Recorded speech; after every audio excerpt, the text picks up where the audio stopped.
self-determination, we're talking about situations where self-determination is an issue. So these include some of the major conflicts that are currently dominating political and media attention, but numerous others, often involving groups that are seeking respect for their identity and their rights. And we also know that these conflicts are often protracted, so they last about 30 years on average. And the longer that they go on, the more intractable they can seem.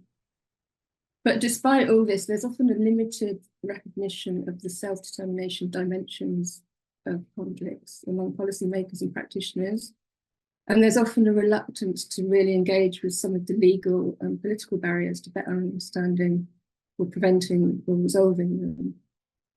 And one of the biggest challenges is that self-determination is often mistakenly equated just with secession. So you get into these polarized positions. The states fear disintegration of the state. Those with potential claims may go straight to demands for independence without really considering other options that might actually meet their needs and interests. So in our working definition of self-determination, we're taking a much broader approach. So it encompasses situations where any party, usually not always a minority, is seeking more control over their own affairs. So that can be in the political, economic, social, or cultural spheres. So in addition to this external self-determination involving territorial secession, we're talking about internal self-determination arrangements to meet these needs. And John Packer will talk a bit more about those in a minute.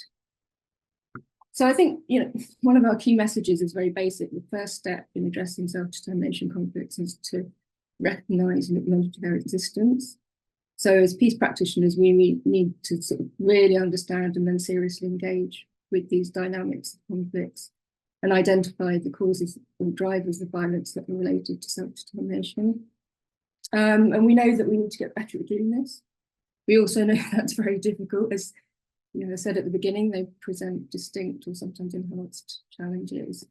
So things like linking historical narrative to political arguments for self-determination.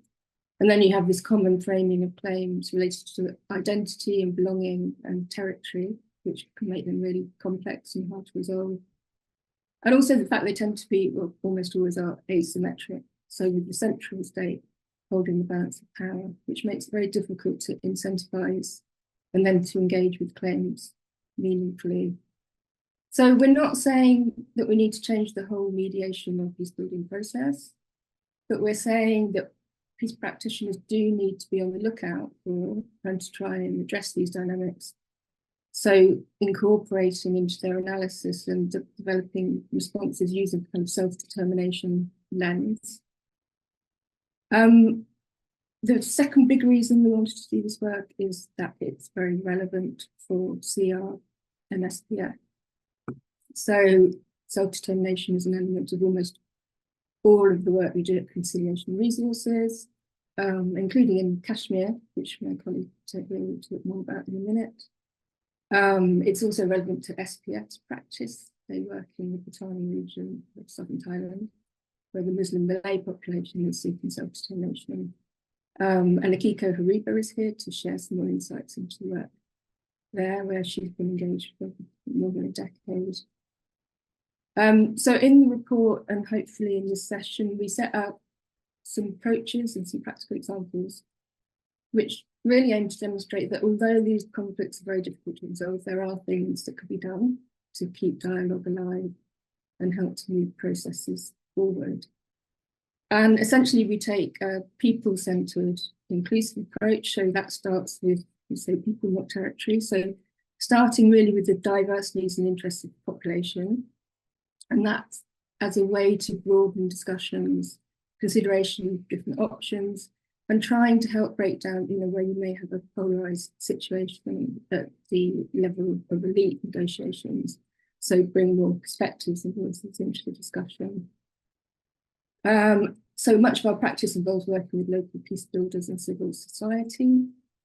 And we're not necessarily saying this is going to solve the high level political disputes, but we're saying that these kind of activities and approaches can kind of help fill the gap So to help keep dialogue alive between communities, but it can also make a kind of tangible difference on the ground where you've got an official process that either doesn't exist or is stuck.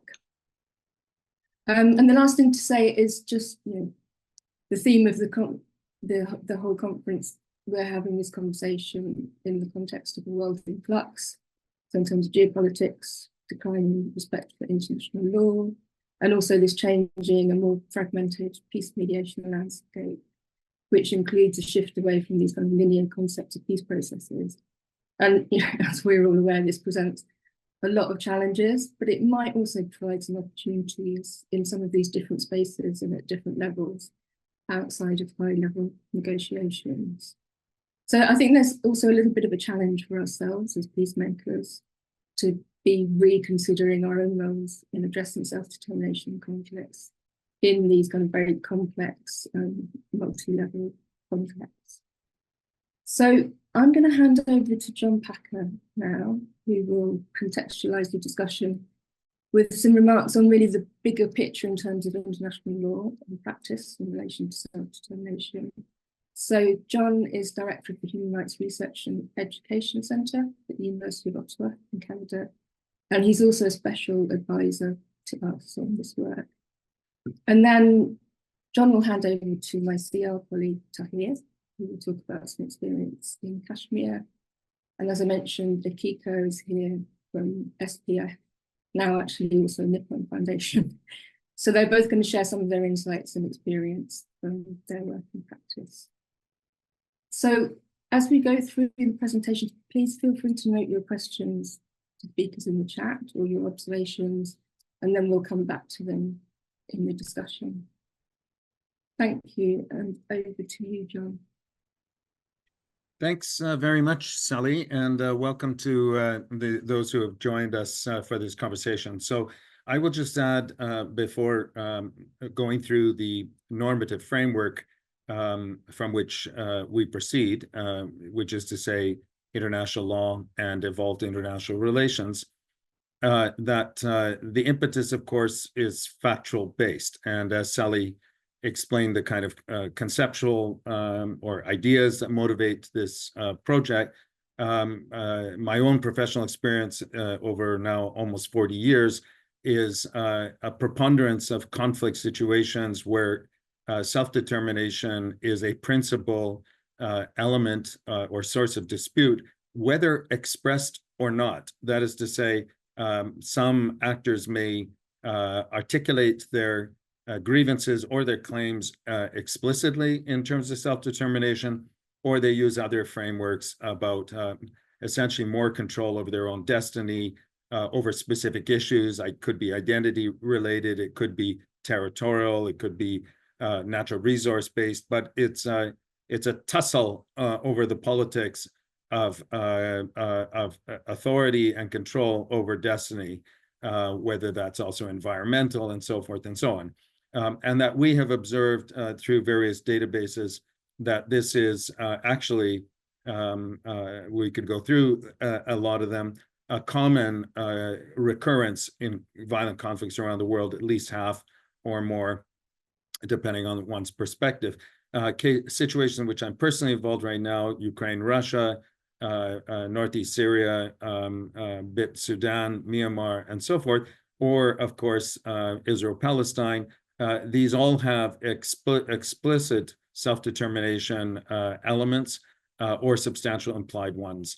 They might be competing over the same conflicting self-determination claims or overlapping ones and so forth. But what do we mean by this? So allow me, I'm going to share my screen right now with just a kind of summary recount of the applicable norms.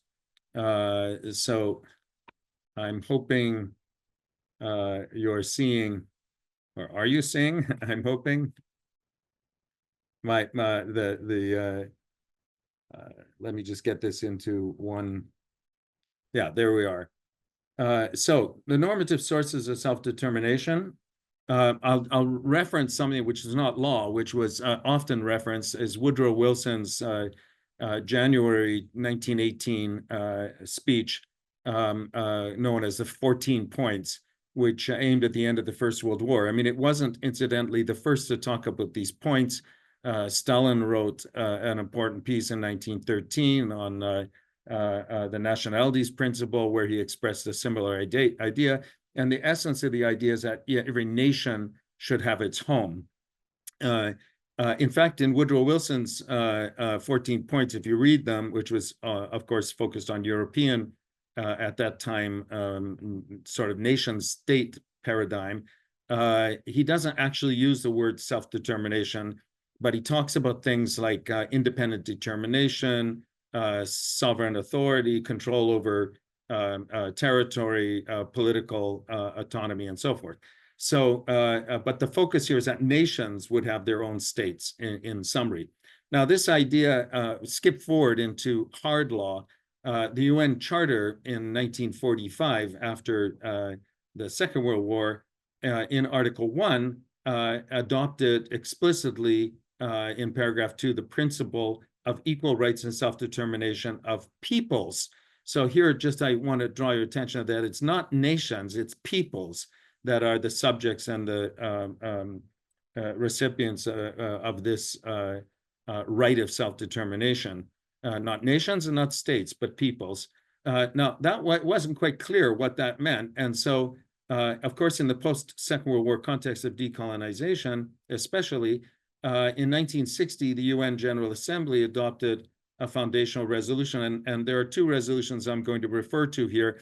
For those who kind of focus on international law per se, you may know that General Assembly resolutions are not binding, are not lawmaking as a general principle, but there is a subset that are binding. For example, the distribution of assessments for annual contributions to the UN budget is a binding element, but it's adopted as a General Assembly resolution. This resolution, the Declaration on the Granting of Independence to Colonial Countries and Peoples, so now using two words, countries and peoples, not states, not nations, and the subsequently 1970 UN General Assembly Resolution 2625 are broadly believed to be law-making resolutions that reflect authoritative interpretations of charter obligations. So without going through them in detail, just to say that in the 1960 resolution focused on colonial countries and peoples, established a right of independence, essentially self-determination, in three circumstances or situations. And this is kind of perceived to be generally the orthodox interpretation of the content of right self-determination. And that is a right of peoples under colonial regimes, so decolonization process, or under foreign occupation, or suppressed by racist regimes. Now, occupation is much more elaborate and detailed in international law, but colonial regimes and racist regimes did not enjoy the same amount of detail. And still today, the concept of a racist regime is open to a lot of latitude of determination. But these three bases are considered odious, and in their application give rise to a right of those subjected to them to self-determination. As a result of that, 6 years later, in the two UN covenants on civil and political rights, economic, social, and cultural rights, in a common Article 1, the first article in both treaties, which are now nearing universal ratification, they include 3 paragraphs on the right of self-determination. And the first paragraph, common to the two covenants, I have quoted here: all peoples have the right of self-determination. By virtue of that right, they freely determine their political status and freely pursue their economic, social, and cultural development. What I want to underline here is it does not say independence in the sense of statehood. It's a question about the formulation of political control with regard to destiny, however that may be determined or manifest. In 1970, so 4 years later, the United Nations adopted this resolution on the Declaration of Principles of International Law concerning friendly relations and cooperation among states. Again, as I say, a law-making resolution of the United Nations. And this is the most elaborate articulation of the right of self-determination in hard international law. And I draw your attention to a few points here. Again, it reiterates this idea freely to determine without external interference. So I want to underline that point, without external interference, their political status and to pursue their economic, social, and cultural development. So that's quoting the covenants.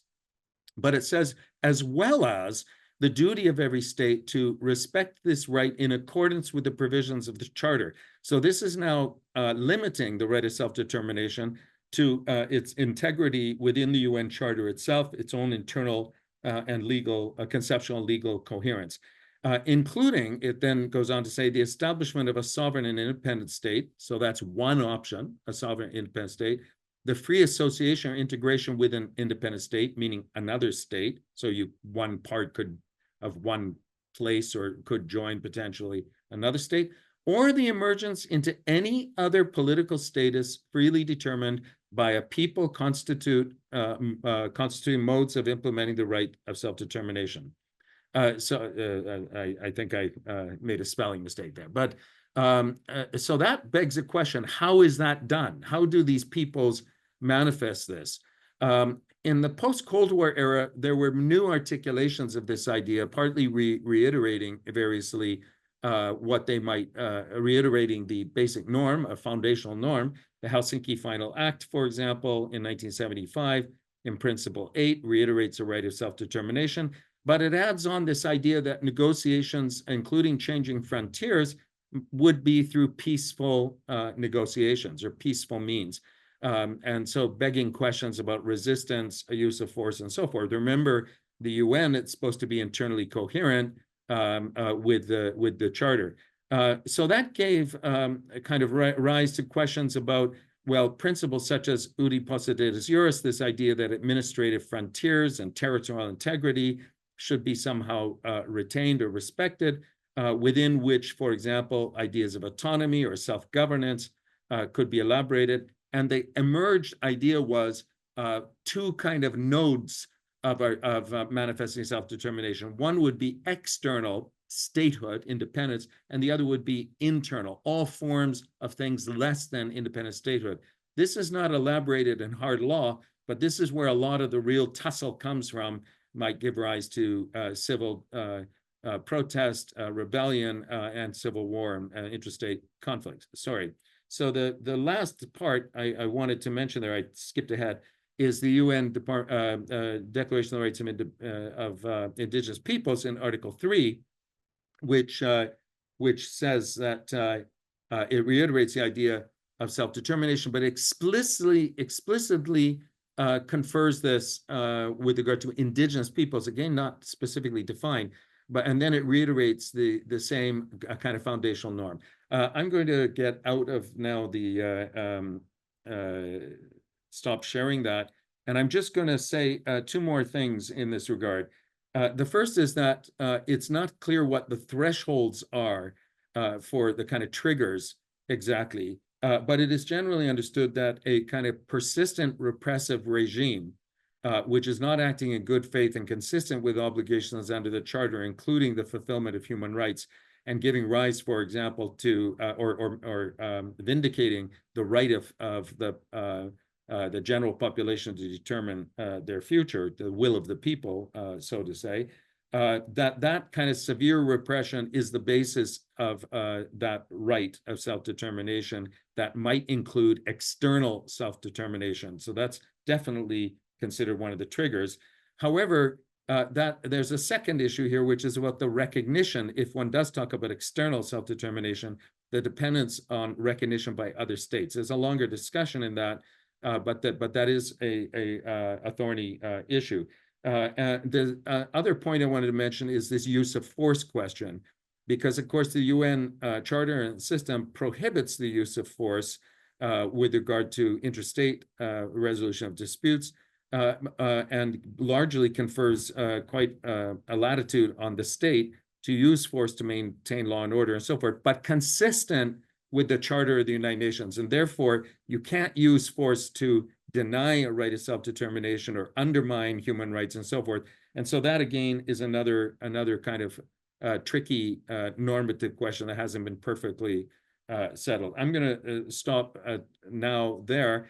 but just to say that there has been, and there is a great amount of work being done to explore the range of options and a kind of scale of what are the possible ways in which self-determination can be imagined. And there are new variations of this all the time being elaborated through creative arrangements, including persons who may be distributed beyond concentrated territory, even transnationally. So thank you very much. And I guess Tahir will now talk about a real situation where this has very much been a contested point. Thank you, John. It was very helpful to hear so again, refresh our understanding about the legal and historical and normative kind of factors that form the consolidate the idea of self-determination. But as you say, I will speak about Jammu and Kashmir, commonly known as Kashmir. And just, from our practical experience, we'll try to highlight some of the learning and lessons as we have seen and continue to see in terms of what I would say a process that sees transformation in the sense that it doesn't necessarily see self-determination as a black and white construct. And that goes with both in terms of the process, but in terms of the people engaged, including the parties to the conflict, which are India, Pakistan, and people of Kashmir. So just to give a background of Kashmir and its relevance to self-determination first.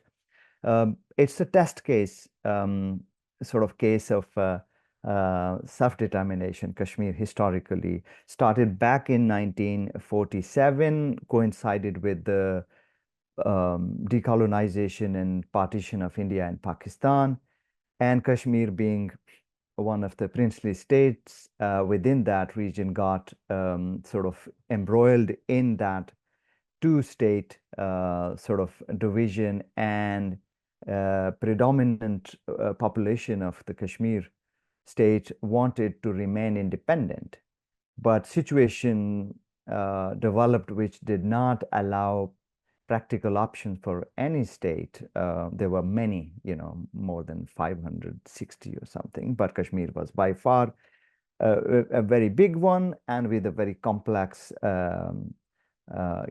composition in terms of its population, but also the ruling sort of style and prince and all that. But what happened was it got embroiled in the sort of division politics, and so basically three options: one, to either join India or to Pakistan or remain independent. So that led to internal war and also war between India and Pakistan. So you have then a division of the territories that were known as Jammu and Kashmir, sort of under Indian administered as well as under the Pakistani administered. So that situation more or less territorially remains the same after 75 years now. But in terms of the self-determination process, as we know, the UN just was formed then. And so Kashmir became one of the test cases for the UN's self-determination sort of process. And UN actually accepted Kashmir's self-determination under its UN Security Council resolutions, which then, originally were given three options, like I said, through a free and fair plebiscite. That was the promise at that point.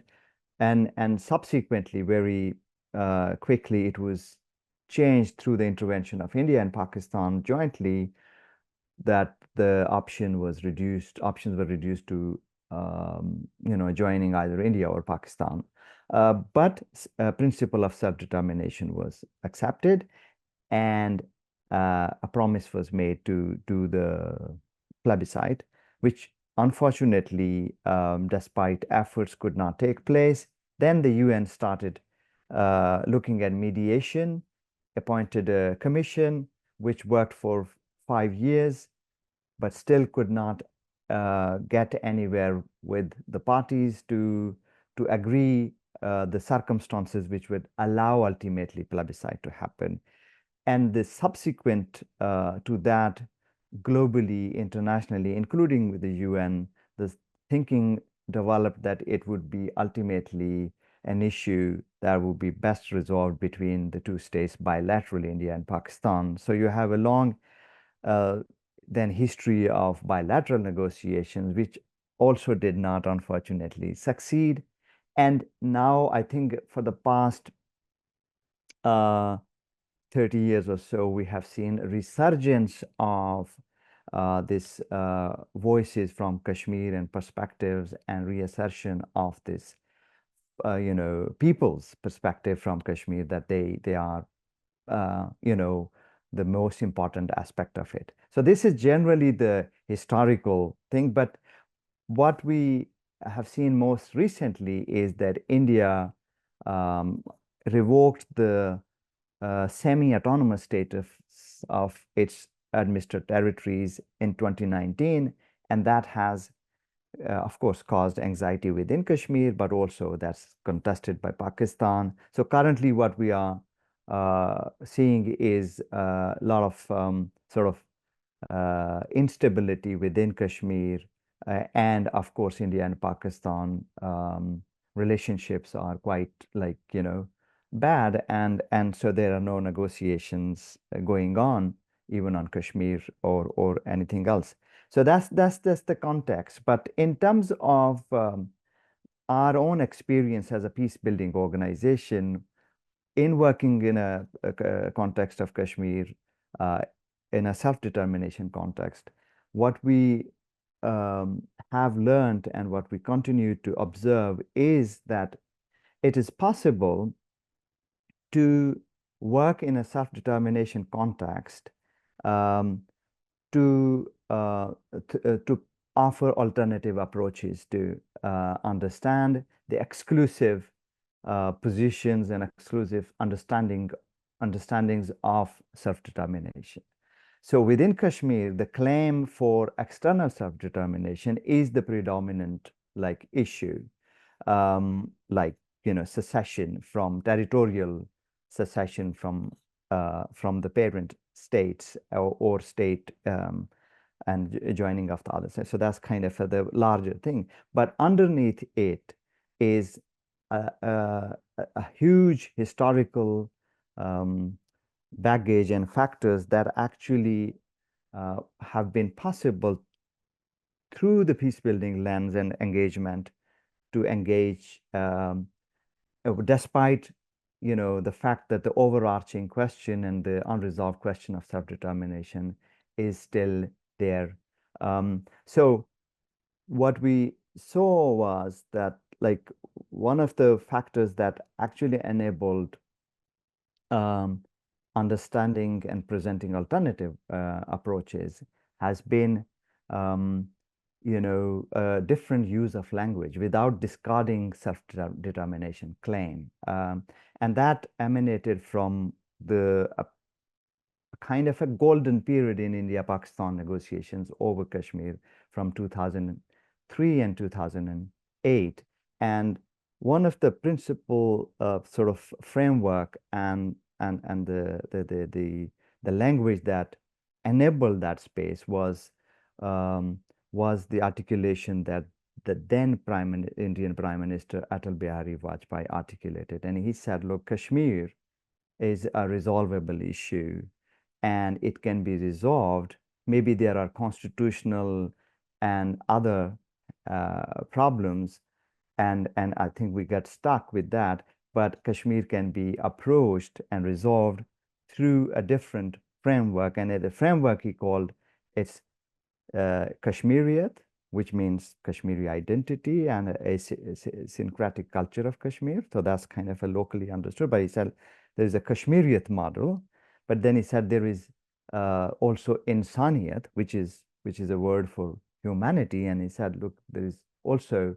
Jamhuriyat, which is democracy. So it just provided without, contesting the fundamental sort of SD self-determination claims, or offering direct intervention into it. It provided a wider space that allowed a very substantive peace process between India and Pakistan that looked at satisfying identity question, satisfying territorial question, and I think emerged as a very creative process that looked as non-territorial solutions, but without actually dismissing the populations and people's aspirations within that, and just allowing a much more inspirational sort of process that would allow people to express and express self-determination, in other words, in their own lives and sort of places.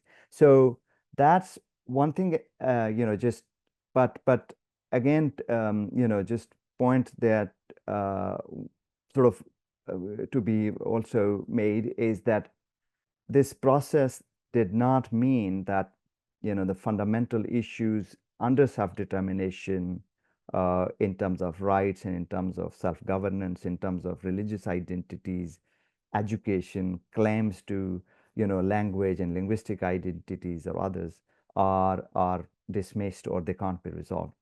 What happens instead is that there is a new framing that emerges, and the new framing allows a different way of accessing those problems and discussing those problems and designing solutions that otherwise in a hard and in a black and white self-determination claim or situation becomes impossible to talk about those, because they become exclusive, those claims, and also what we saw that the bigger state sees that as a threat to talk about that, because it sees territorial secession as an impossible or unacceptable idea. So, just reframing has allowed historically in Kashmir.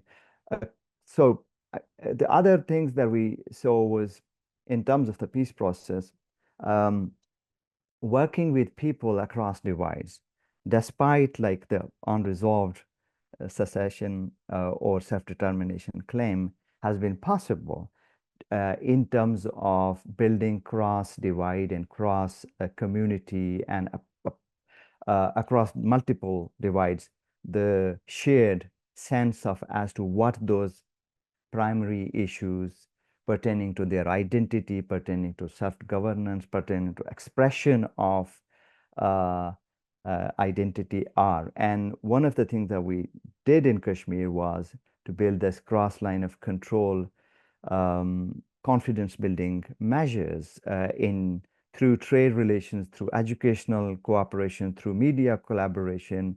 And over time, those things became collectively a very substantive response to what some of the missing things were in people's lives. And even as we speak, although the overall situation is pretty bad in terms of what I said earlier, but the association and resonance of these things as meaningful aspects of people's lives, including addressing their deeper identity issues, is quite telling and quite sort of commonplace, I would say, in terms of the.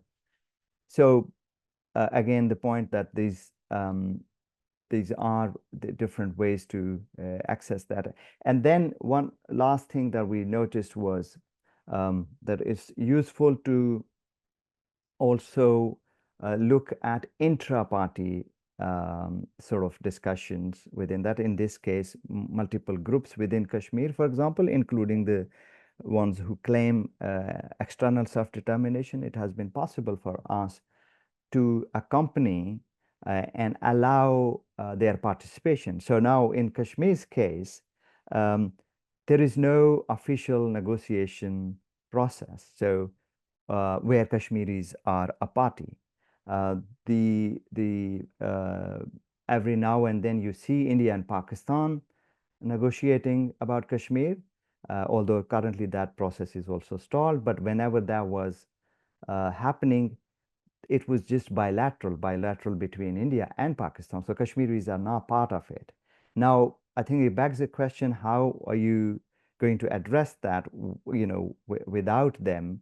But if they are not part of the highest level of like negotiation table, there has been possibility for alternative forms of inclusion. And one of the forms is that the accompanying processes to allow parties to reflect on their own strengths and ways to interact and to find, even in the most asymmetrical form of process, just over time has been possible for people to gain, access to the larger peace process. And of course, it's not a simple thing, but this needs the acceptance of the larger state as well. So it has been possible, for example, for our process to over time get a kind of a highest level unofficial process where you have Kashmiris as a central party to the negotiations between Indians and Pakistanis. Yeah, does it replace the formal process? No, but what it does is that it does not get stuck there. It engages through a different creative new process through which inclusion is possible. So that's what we have also learned. I mean, it's very difficult to construct a kind of a very succinct story about this whole process, but what I wanted to communicate here was that Kashmir being a very sort of self-determination context, it's been possible to look at self-determination through a peace building angle and form a kind of a transition towards a negotiated settlement that satisfies the parties and needs of the Kashmiris. Of course, in a situation where things haven't resolved to the ultimate level, there is no peace agreement. It's just very hard to speculate on things. But our experience has been that these alternative ways to provide that support are very meaningful, and self-determination is not a monolithic thing that just gets delivered. It has foundations in all these different aspects of life and identity that, if addressed and properly, and if there are attempts to deal with those, they can create new possibilities and new visions.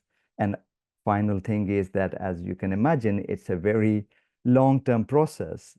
Maybe that's one of the challenges, and it requires, of course, resources and long-term engagement and a lot of adaptive capacity and capability. Well, I'll just end here and see if there is any questions. Thank you. Tahir, please pass to me. Yeah, okay. I'll pass it to Akiko. Can you see the slide? Yes, okay. So thank you very much. This is Akiko from the Sasakawa Peace Foundation, but I am currently on the secondment of the Nippon Foundation as a senior officer. So we are working for peace mediation support in Deep South Thailand called Patani conflict, almost 15 years. So I'd like to share today our approach of self-determination conflict in the case of Patani. So you can see the next one too. Maybe this one better. Yeah, okay. So first, let me very briefly discuss the conflict in the Deep South Thailand. This Patani conflict, like others, was triggered by the fact that during the colonial rule, borders were drawn along the river by the so-called big power without any consideration of local ethnicity, religions, language, or custom. In the case of Patani, it began when communities on both sides of the river were divided into north and south and incorporated into different states. So you can see I am standing the Thai side, and then the other side is Malaysia. So it is a very tiny, the narrowest river is just like that. So about 2 million Malay Muslims incorporated into Thailand have continued to identify themselves as a member of the Patani Kingdom.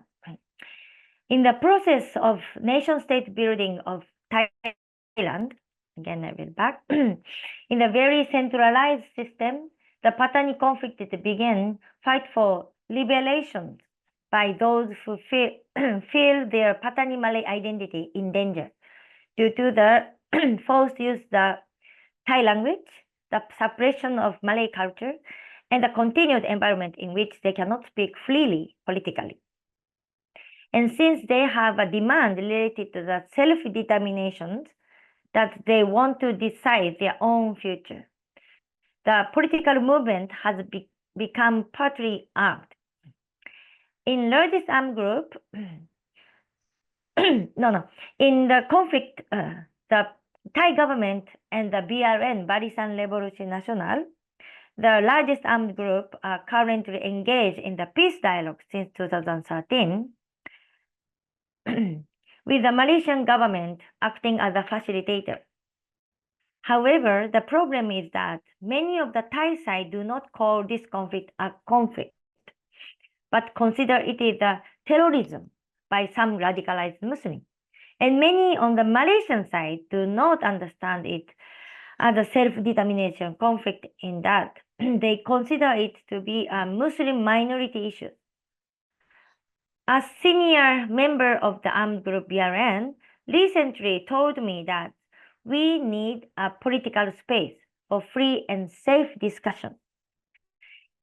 It's the first things that is needed in Patani. They argue that the problem is that they cannot even discuss their own future freely. He said this applies to all people living in Patani. Here, inclusion, participation, and principle of good governance and democracy matter a lot. How should third party providing mediation support be involved in such conflict? What we have done is to engage with all stakeholders, people-centered inclusive approach, we call it. Not just Thailand authorities or armed group who sit on the peace table. In particular, we are working with civil society, women's group, and community leaders in conflict areas of Patani, both Muslim and Buddhist, and working with Thai Parliament Committee related to Patani, and local politicians. And we also work with Malaysian state actors and armed group members who live in Malaysia and Indonesia. We engage and then connect people and listen what people want to discuss, how to solve the problem through dialogue, not using violence, and try to bring their voices to the peace dialogue table on track 1. We work especially with armed group BRN to be a critical friend. We discuss and analyze the conflict together with BRN and support how to articulate their demand, which we believe is important. Many people fighting in the conflict area are not good at verbalizing their specific demand accurately. For example, BRN often use with a Malay slogan of Merdeka, means independent, but this does not mean independence or secession from Thailand. Here you can see that the 5 demands. BRN said, we are liberation movement, not separatist. That is in 2013, they announced. BRN actually clearly said that they are seeking internal self-determination, not external self-determination. They are not actually a threat to the territorial unity of the Thai nation. But only Murdeka, which is independent, Thai people don't understand and need to translate. The Thai government has continued its policy of declaring a state emergency and imposing martial law, arresting young people in counter-insurgency operations against the BRN and its affiliates, creating checkpoints, monitoring people, and stationing a national army for 20 years to deal with those bombings. However, the bombing by the BRN continues, and the peace dialogue has not found a solution right now. As a third party, we can hear the voice of BRN and its sympathizers directly, even they are an organization that are fighting a guerrilla war. So we will first communicate to the Thai people that there is a BRN demand for a political space where they can debate freely and safely. And we encourage Thai people to discuss in order to secure political space in conflict area as well. This demand would be acceptable and desired by many Thai people. We have an accumulation of experience working with various stakeholders and can connect people and discuss issues. This will also help fill the gap that did not appear in the track 1 discussion. We think this is also very important for mediating self-determination conflict, not only focusing on track 1 level. Thank you very much.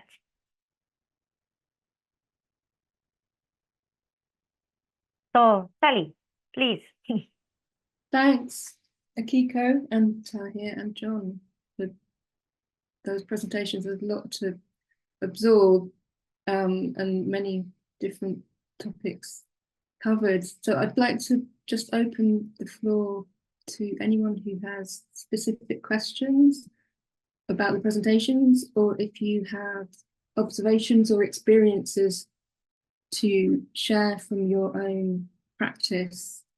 As I said at the beginning, you know, these conflicts have some very specific challenges, but in some cases it's more a kind of enhancement of some of the challenges that you would see in other conflict situations. So if you want to share experience about how you've dealt with some of these issues, that would be great. Frederick, I see you have a hand up. Thank you, Sally, for the great moderation of this session. I just want to thank the presenters who have given a perspective from their region.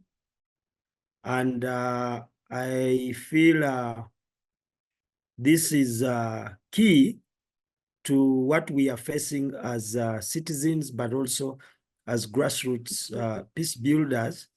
We are facing challenge of the contestation between the state and also the multilateral or the non-state actors, because it has been ongoing, but it is now heightened.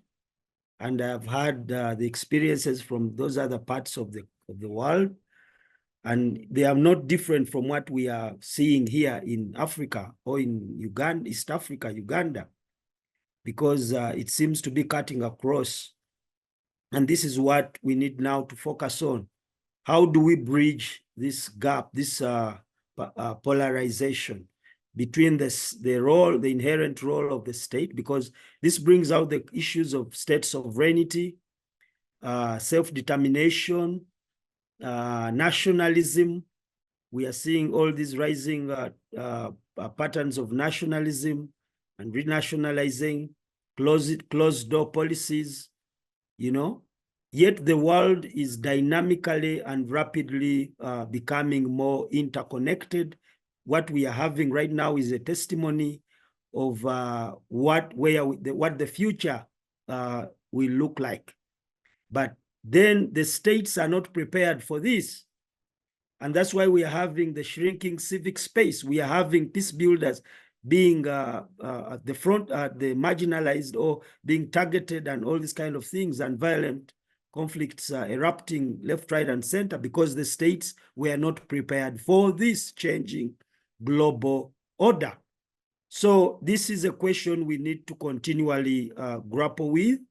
This is a question we need to ideologically confront and look at critically as scholars, as practitioners, the international community, the universal United States, and all these other universal intercontinental agencies, the United Nations. This is where we need to put our focus, because this is the center of gravity for the future of the nations, the future of the world, and how we construct or we reconstruct the roles of states, how we transition this whole process into a new, even create an adaptive environment that preserves and protects the citizens and also adapt to the changing global system, because it is rapidly changing. This is a testimony of the changing system. We are having a major transformation happening. We are meeting daily, we are engaging, we are talking to one another, we are sharing experiences, yet without moving, without, you know. So how do we really help these nation states? How do we help our to adapt to this rapid changing global order? Thank you so much. Sally, thank you. Kiko, greetings from Uganda. We love you, and blessings. Thank you, Frederick. That was very powerful and couldn't agree more. I don't know if other panelists want to come in response and comment. I'll be very brief by saying, first of all, agreeing with Sally. Thank you, Frederick. You captured really everything that's behind all the work we're doing here. We agree with you both in the kind of larger vision of what's happening in the world and the direction of things. This is a core question that is going to get worse potentially if there is not more knowledge and kind of understanding. And in that connection, I want to underline Akiko's point from the Patani case, where she mentioned that the Patani or the community representatives, the BRN, explicitly are not seeking external separation. So they're not challenging territorial integrity of the state. So that should not be a threat, quote unquote, to the sovereignty, so-called sovereignty of the state, whatever that means exactly. They are seeking basically the protection of essential elements to their identity and control over their destiny in that regard within the state. And so there is a fundamental misunderstanding, I would suggest, in terms of the Thai central authorities and maybe the local authorities too, that kind of claim appeal is placing at risk the state. It's not placing at risk. In fact, it's proposing a reorganization that would vindicate the rights and the well-being of everyone. And so it's a kind of win-win idea if it's understood and can be kind of negotiated. However, in many, many situations, we see there is not only not that understanding, but there is a kind of refusal to understand. There is a pushback, especially from central authorities, to stop any dialogue, any discussion on the kind of premise that it is necessarily a threat. And I would argue that's not consistent with the UN Charter, that they have obligations to engage, respect the well-being of the population, vindicate their rights, and so forth.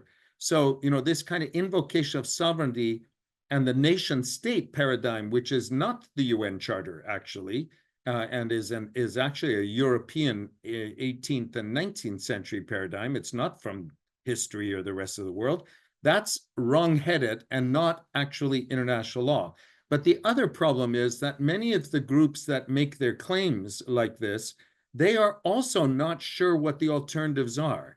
And so we also find that a number of the claims for maybe using the word self-determination and sometimes even independence or separation are really the result of extreme frustration and are not in fact intended. You know, there are many groups that are not actually seeking to set up a state, to print money, to stand up an army. You know, that's not what they're trying to do. They're trying to protect their identity, have a say, or maybe some more control over their economic well-being and things like that, maybe the environment around them, and so forth. So this is what we're really saying, is there needs to be better understanding, and peacemakers and peace builders, we must educate ourselves if we're going to help conflict parties. So thank you for raising this and allowing that further elaboration. But Akiko, I think maybe from your experience, you can give a bit more concrete example.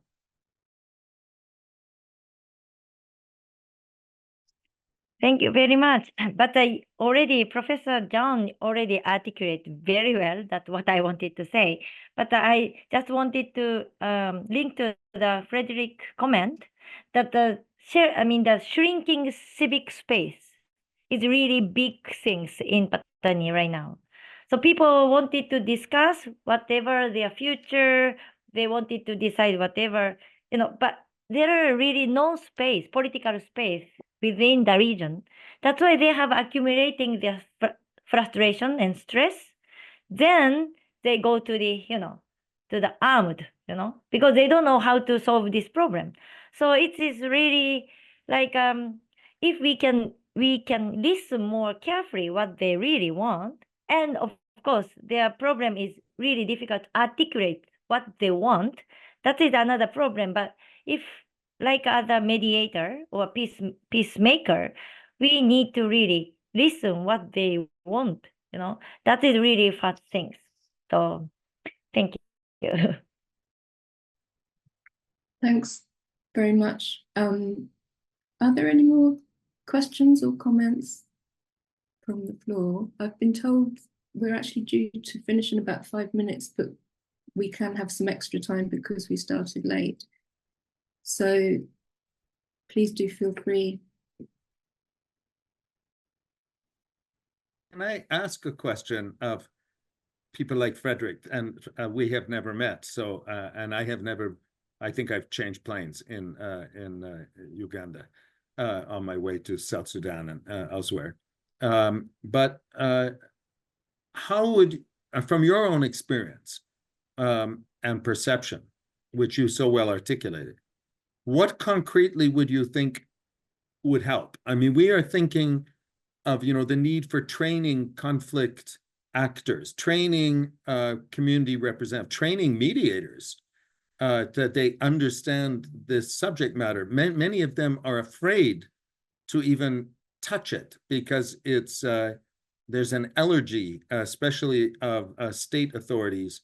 People run out the door, but then you cannot even begin a discussion. So do you have, it's a question to Frederick and others in the group, what do you think could help? Because we observe that this is actually the #1 problem underlining violent conflicts in the world and will become more so. The UN Special Rapporteur on Minority Issues, I don't recall if Sally mentioned, the last one actually believes about 90% of all violent conflicts involved kind of tensions between majority, minority, inter-community, which could be phrased as self-governance, self-determination disputes. So it is so pervasive, and yet people are afraid to even engage on it. Thank you, John, for that question. Actually, it was one of my, when I got this opportunity to be part of the PeaceCon 2024, my main perspective, because it's a growing pattern, like I shared, the state versus, and it is central. It was actually highlighted clearly during the pandemic. You saw the state centralization, renationalization, the closed door policies among the states, the restrictions that emerged, and all these kind of, you know. So I think in my peace building perspective, we need to now focus more, if we are going to build capacity to adapt to the changing order or the new normal. We need now to build capacity among states to adapt what we would call establishing the infrastructure for peace, the infrastructures for peace.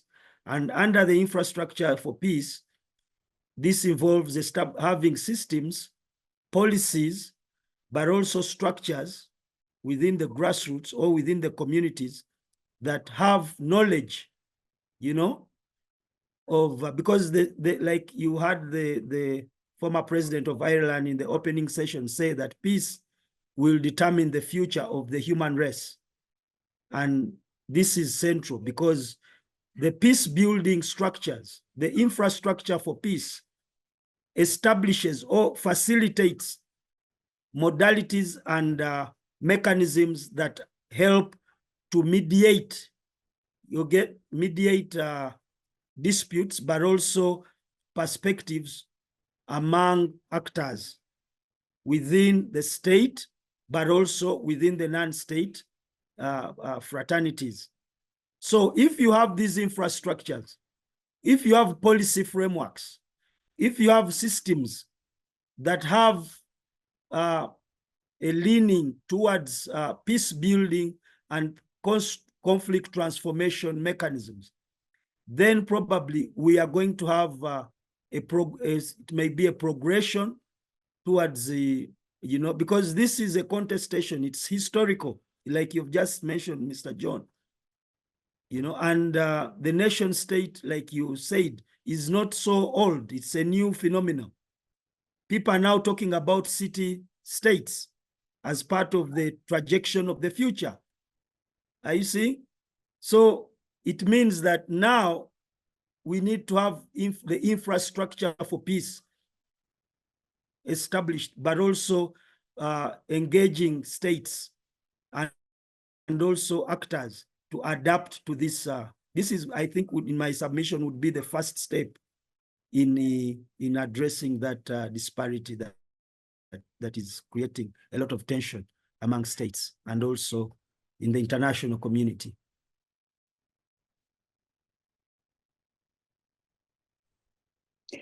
Thank you, Frederick. And if I may just pick up on a couple of points there. You mentioned, you know, we need to adapt to the new trends and the new realities.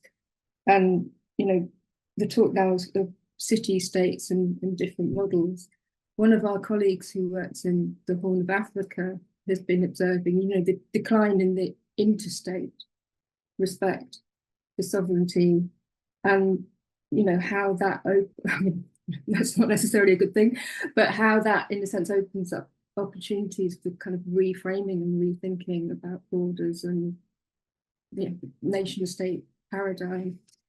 Essentially, John, I don't know whether you would want to come in on that, but the other thing that we have observed and have grappled with, I think, is, you know, John talked at the beginning about the international legal order, which is essentially not really fit for purpose because there's no recourse mechanism, so there's nowhere to go with a self-determination claim where you're going to get a, you know, fair and objective hearing. So on a pragmatic level, I guess the question is, you know, we know that there are regional models for this kind of thing which can provide, not necessarily, you know, a jury that says yes or no, you can have self-determination, but provides a kind of assistance-oriented approach to states and groups living within them to kind of work out their problems together. So a way of enhancing this understanding that you were saying, you know, we really need to get states to understand that self-determination is not something to be